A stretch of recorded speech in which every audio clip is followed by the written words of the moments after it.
Pertama milik Indonesia bernama 8A2 resmi dilepas oleh Presiden Joko Widodo di Bogor, Jawa Barat. Satelit ini akan menjadi satelit pemantauan maritim sekaligus mengganti satelit sebelumnya 8A1 yang merupakan hasil kerjasama dengan Jerman. Peresmian satelit 8A2 atau 8 Orari digelar di Pusat Teknologi Satelit Lembaga Penerbangan dan Antariksa Nasional atau LAPAN di Ranca Bungur, Bogor, Jawa Barat. 8A2 merupakan satelit ekuatorial pertama yang semua proses pengembangan dan perakitannya dilakukan di tanah air. Satelit berbobot 78 kg ini akan memantau lalu lintas kapal, operasi keamanan laut, perikanan, eksplorasi sumber daya kelautan, serta komunikasi radio amatir. Pemantauan dalam hal apapun, pertanian kita, cuaca, maritim, semuanya akan sangat bermanfaat kalau dilihat betul dari atas, seperti kapal masuk kapal kuat bisa dilihat. Kemudian pertanian juga berapa yang hijau, berapa yang sudah panen juga bisa dilihat. Saya kira fungsi-fungsi inilah yang ingin ke depan dikembangkan oleh LAPAN. Melihat keterbatasan teknologi yang dimiliki Indonesia, satelit yang sudah diresmikan ini selanjutnya dibawa ke India untuk diluncurkan ke orbitnya.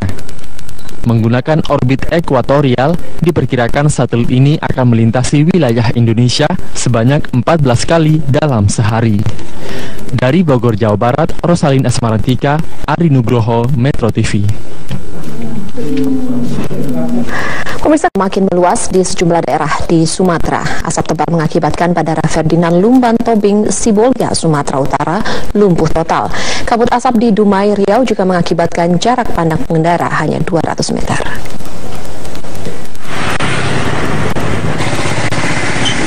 Bandara FL Tobing Sibolga di Pinang Sori, Sumatera Utara sejak sepekan terakhir terus dibuka tutup akibat kabut asap kiriman. Namun sejak 2 hari terakhir hingga hari ini bandara mengalami lumpuh total. 3 maskapai penerbangan sejak 2 hari terakhir tidak lagi melayani rute penerbangan, yakni Garuda, Wings Air, dan Susi Air.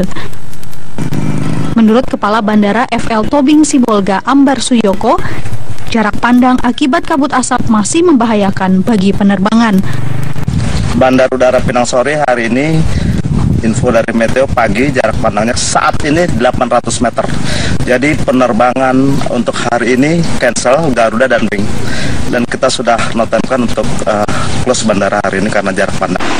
Sementara itu, kabut asap pekat kiriman yang menyelimuti kota Dumai, Riau akibat kebakaran lahan dan hutan membuat jarak pandang bagi pengendara kendaraan bermotor roda 4 maupun roda 2 hanya berkisar 200 hingga 300 meter. Untuk menghindari terjadinya kecelakaan, para pengemudi kendaraan bermotor harus mengurangi kecepatan dan harus menghidupkan lampu kendaraannya di jalan raya. Untuk mengantisipasi terserangnya penyakit iritasi saluran pernapasan atau ISPA, BPBD Dumai beserta Dinas Kesehatan membagikan masker kepada pengemudi kendaraan serta pejalan kaki. Tim Liputan Metro TV. Ya, pemirsa, asap masih melanda wilayah Sumatera Utara hingga berdampak pada penerbangan di Bandara Kuala Namu. Untuk mengetahui informasi selengkapnya, kita langsung bergabung bersama dengan Risti Ayu yang saat ini berada di Medan, Sumatera Utara. Risti, berapa penerbangan yang terganggu akibat adanya kabut asap ini? Elvita, sepanjang hari ini setidaknya sudah ada 25 maskapai maksud kami 25 penerbangan yang terganggu akibat adanya kabut asap yang ada di sekitar Bandara Internasional Kuala Namu Deli Serdang. Dengan rinciannya adalah 11 keberangkatan dibatalkan dengan tujuan yakni Jakarta dan juga Penang, Malaysia. Sementara 5 keberangkatan ditunda dengan tujuan utama yakni ke Pekanbaru Riau juga ke Aceh, dan 9 lainnya ini adalah kedatangan dibatalkan. Seharusnya hari ini ada beberapa maskapai penerbangan yang mendarat di Bandara Kuala Namu, yakni diantaranya dari Jakarta, Batam, Penang, Malaysia, namun sekali lagi memang harus dibatalkan. Dan untuk hari kemarin sendiri sampai penerbangan terakhir total juga sudah ada 12 penerbangan yang dibatalkan. Artinya memang selama kurang lebih 3 hari terakhir ini Bandara Kuala Namu terpaksa harus mereschedule semua jumlah penerbangan dan merugikan sejumlah penumpang. Akibatnya penumpang ini pun yang terdampak penundaan juga pembatalan memilih untuk refund tiket atau pengembalian uang karena mereka khawatir belum ada kepastian kapan maskapai penerbangan yang sudah sebelumnya mereka pesan ini akan berangkat ke kota tujuan mereka.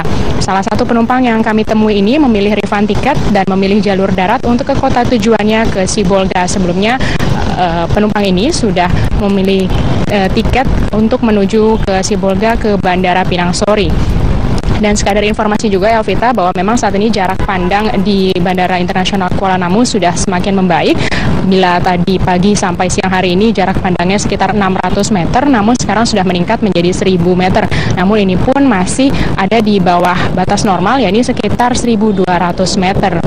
Dan bandara yang terganggu akibat adanya kabut asap ini bukan hanya di Bandara Internasional Kuala Namu, namun juga terjadi di Bandara Perintis AEK Godang di Paluta atau di Padang Lawas Utara di Tapanuli Selatan yang tidak beroperasional pada hari ini lantaran kabut asap yang semakin pekat sehingga mulai menutupi bandara di Tapanuli Selatan ini.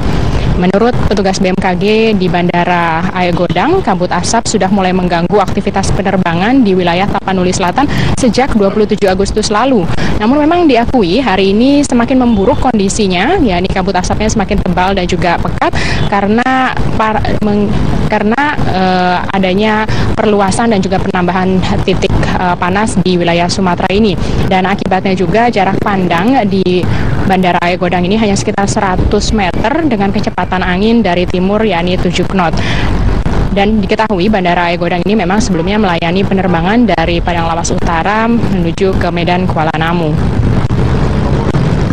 Sementara itu, Elvita perlu saya informasikan juga bahwa memang kabut asap ini tidak hanya berdampak dan juga jelas merugikan untuk semua sektor, baik perorangan atau juga secara kelompok begitu, namun juga merugikan sisi pendidikan karena salah satu pemerintah daerah di Riau, yakni Dinas Pendidikan di Kabupaten Rokan Hulu, harus meliburkan aktivitas belajar mengajar untuk seluruh tingkatan sekolah, mulai dari taman kanak-kanak sampai dengan tingkatan SLTA. Libur ini diberlakukan selama 3 hari, terhitung sejak 2 September sampai 4 September esok, namun tidak menutup kemungkinan masa libur ini akan diperpanjang apabila kualitas udara di Rokan Hulu ini semakin memburuk. Dan akibat masa libur ini pun sebanyak sekitar 34.000 siswa TK dan juga sekitar 183.000 siswa SD sampai dengan SLTA ini harus kehilangan hak mendapatkan pendidikan. Keputusan meliburkan sementara ini pun juga memang pilihan terakhir atau terpaksa dipilih oleh Pemda setempat karena kualitas udara di Rokan Hulu yang semakin buruk dengan jarak pandang kurang lebih hanya sekitar 50 meter sehingga sangat mengganggu aktivitas ketika keluar rumah. Oleh karena itu, dengan masa libur ini diharapkan warga setempat dapat mengurangi aktivitas di luar rumah agar terhindar dari gangguan pernapasan, iritasi mata, dan juga bahaya lain yang mengancam akibat kabut asap. Elvita. Ya, Rizky Ayu, terima kasih untuk laporannya. Pencopotan Kepala Bareskrim Mabes Polri, Komjen Pol Budi Waseso, santer dikaitkan dengan intervensi dari pihak yang sedang diusut Bareskrim Mabes Polri. Sementara itu, pimpinan DPR menilai Komjen Pol Budi Waseso masih layak dipertahankan. Desakan agar Kepala Bareskrim Mabes Polri, Komisaris Jenderal Budi Waseso dicopot terus beredar luas. Kamis pagi saat diminta keterangan oleh wartawan, Jenderal Bintang 3 ini mengaku desakan tersebut datang dari pihak yang kasusnya tengah diusut. Meski demikian, Komjen Budi Waseso menyatakan, sebagai prajurit Bayangkara, ia menyerahkan jabatannya untuk diganti. Namun disebut sebagai pengganggu stabilitas ekonomi, Komjen Buas justru menegaskan tindakannya untuk menyelamatkan aset negara dari tangan koruptor. Ini kalau kita lihat dari kasus dwelling time, ini kan terhambat ya pembongkaran muat barang. Ini kan akibat dari sarana prasarana tidak memadai ya.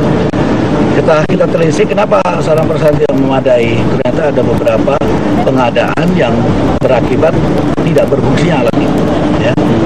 Ya, kalau alat itu berfungsi, tentunya pembongkaran muat di pelabuhan itu akan lancar. Kalau lancar, berarti tidak ada beban yang tambahan yang dibebankan kepada importir.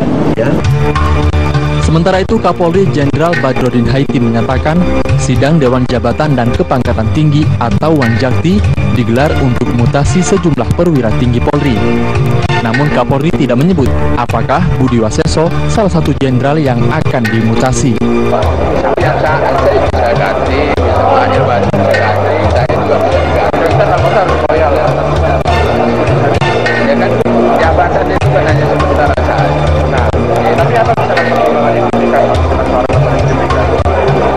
ya tentu pandangan kita sama pandangan dari luar kan juga berbeda. Sementara itu, menurut Wakil Ketua DPR Fahri Hamzah, kinerja Kepala Bareskrim terbilang bagus. DPR memberi catatan positif atas sepak terjang Komjen Budi Waseso selama ini. Polri masuk ke TPPI, ya kan? Penjualan kondensat, wah itu real. Polri masuk ke dwelling time, itu real. Itu dahsyat itu efeknya itu. Gitu. Ya tapi Polri-nya nggak dihargai gitu loh. Itu yang kita sayangkan. Kemana sih kita? Apakah mau kita kampanye-kampanye aja nih? Tidak masuk substansi. Gitu kan? Sayang betul gitu. Karena itu sebenarnya figur Buas itu mengembalikan kepercayaan kita kepada betapa polisi itu tidak mau tebang pilih. Posisi Kepala Bareskrim memang sangat krusial di tubuh Polri. Melalui Kepala Bareskrim, seluruh penegakan hukum Polri bisa bergerak cepat atau lamban, bahkan berjalan di tempat. Di bawah komando Komjen Budi Waseso, Bareskrim Mabes Polri saat ini tengah mengusut sejumlah kasus, diantaranya penggeledahan PT Pelindo II dan skandal korupsi kondensat. Tim Liputan Metro TV. Politik Hukum dan Keamanan Luhut Panjaitan membenarkan pemanggilan Kapolri adalah untuk membahas cara kerja di kepolisian. Mantan petinggi Kopassus tersebut membantah pertemuan dengan Kapolri untuk mencopot posisi Kepala Bareskrim Komjen Pol Budi Waseso. Masalah mutasi di Polri urusannya adalah karena saya Menko yang baru, saya mau dengar buat bagaimana mekanisme kerjanya dan sebagainya dan sebagainya. Benar nggak sih Pak, Buas itu bakal dirotasi atau diganti? Tanya aja Kapolri kalau itu. Sebagai Kompolnas memandang kinerja Pak Buas selama ini bagaimana? Orang baru mau ngomong, mana saya tahu. Urgensinya apa sih Pak kalau di rotasi sekarang memang ada urgensi? Ya tanya Kapolri mengenai itu. Saya jadi saya tidak ingin menjawab yang belum saya tahu. Itu aja. Oke, kita beralih ke informasi lain pemirsa. Suami kekerasan fisik yang diduga dilakukan oleh ibu kandungnya sendiri. Kedua orang tua balita tersebut kini sedang menjalani pemeriksaan di Polres Wonogiri. AN, bocah perempuan Malang berusia 3,5 tahun ini menderita luka parah diduga karena mendapat kekerasan fisik oleh sang ibu kandung, SR. AN mengalami luka memar sangat parah di sekitar kedua mata dan bagian punggungnya. Bahkan diduga karena trauma, bocah Malang tersebut tidak mau lagi pulang ke rumah orang tua kandungnya. AN diamankan oleh ketua RT setempat karena curiga melihat wajahnya yang terluka parah. Pencurigaan. Jadi jatuh kan ada lukanya gini Pak, itu kan nggak ada, cuma sini sama kepala sini. Jadi ada kemungkinan memang itu dianiaya dari kedua orang tuanya. Iya. Kalau dari informasi yang masuk ke jenengan itu ibunya atau bapaknya? Ibunya. Ibunya. Iya. Kasus dugaan penganiayaan terhadap anak ini telah dilaporkan ke polisi. Kedua orang tua korban pun kini berada di Polres Wonogiri untuk menjalani pemeriksaan. Selain itu, polisi juga mengamankan sebilah kayu yang diduga digunakan untuk menganiaya korban. Dari Wonogiri, Jawa Tengah, Andi Kurniawan, Metro TV.